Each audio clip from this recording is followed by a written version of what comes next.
We're back on Born Before 64 with the author of Befriending Your Ex After Divorce, Judith Ruskay Rabinor, PhD. And I want to give our website out because you'll be able to watch this and so many other ones on all of our shows that we're everywhere in the syndication. And you can go to www.kathrynraaker.com. And Judith, you know, you've made me so aware of why people should try to befriend your ex, because it involves grandparents too. And grandparents, like I am for 14 of them, it's very important. Wow, you have 14 grandchildren? 14 grandchildren. Oh my God, that's fabulous. Because my daughter married her husband, and he had 5 children. And then they had one. Goodness. And then my son has a stepdaughter, but he has 5. And then my other son, he has 2. So I had 14.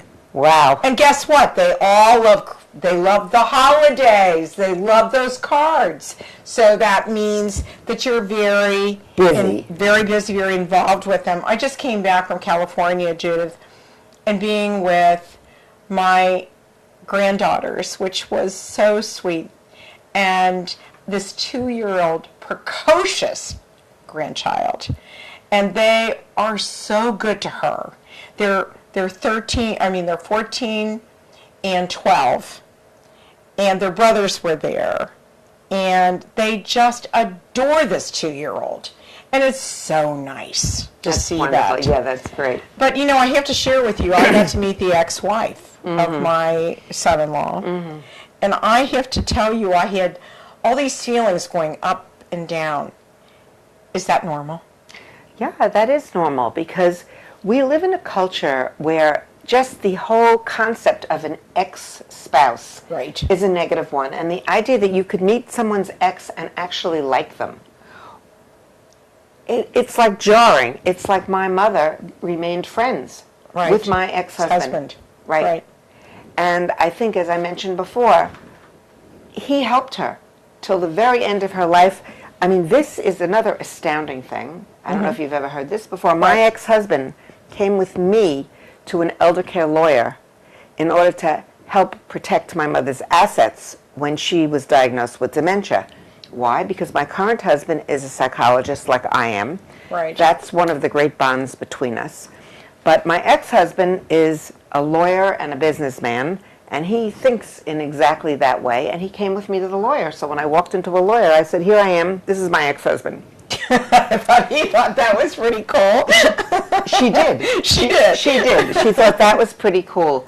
But, you know, it takes a village to get through life, and you're lucky when you have people who have been part of your journey, and you don't have to just cut them off. Cut them off. Cut-offs really leave us with so much mourning. I have to ask you about your current husband, how he felt about all of this.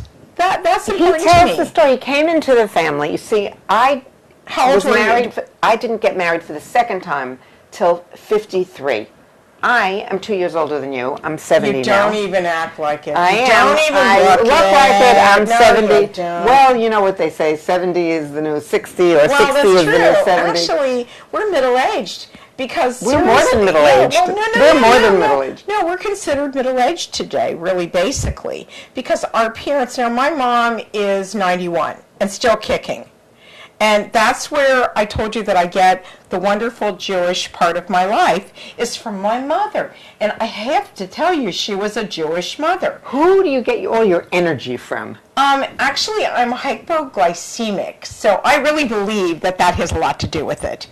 But I've always been like this, you know, and I have a very colorful family history. And a colorful life. And a colorful life. And I think because we have traveled so much that I've got extended families out there too, Judith. Because I think when you're, and my kids do too, and I was very surprised to find out that they became like, I don't want to move anywhere. I want to stay, my boys wanted to stay in California. My daughter's more like me. She likes to move. It doesn't bother her. But the boys, they have to have this rock, it seems like. Stability. Yeah. And you were talking before about, the losses that kids incur. That's right. When there's a divorce and one parent really steps out and abandons the children. That's right. And one of the beauties in something like this is children realizing that my parents got divorced, but they love me.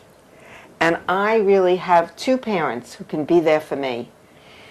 And that's such a significant treasure for kids to have. You provided it in another way because you married quickly, but you were asking me.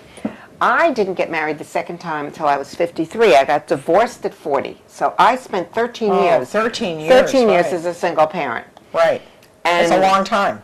That's a long time. And my kids met many other boyfriends who all came with different families, and we had various events and had fun together. But it's not the same thing as having a family, all those, transient relationships. Did they want you to find another? A lot of times children don't always want you to marry that person again that you were married to originally. There's always, they keep this hope out there. Well, I think the truth is my ex-husband got married a couple of years before I did, and so then I think they gave up on the idea that we were going to get remarried, and they were glad when I got married. Right. At my wedding, my son said, "Mom, you're on your own for this one." It was really cute. We had a lot of different adventures together as a fun family. And it was really beautiful when my daughter got married to Patrick, her husband, because the kids were part of the ceremony. We did it in Hawaii on the beach. How beautiful. My husband walked down onto the sand with his daughter, who is his precious one, because we only have one daughter and two sons. And the kids being there at the wedding, spending the whole week and a half, 11 days with the kids, her new kids, her new family, and getting to meet Patrick's mother and being a very intimate group of people, 20 people. It's wonderful. In Hawaii. And I've never been to Hawaii, so it was even better. Yeah. So I want to say one thing that is really another one of my messages. People ask me, is it ever too late to befriend your ex?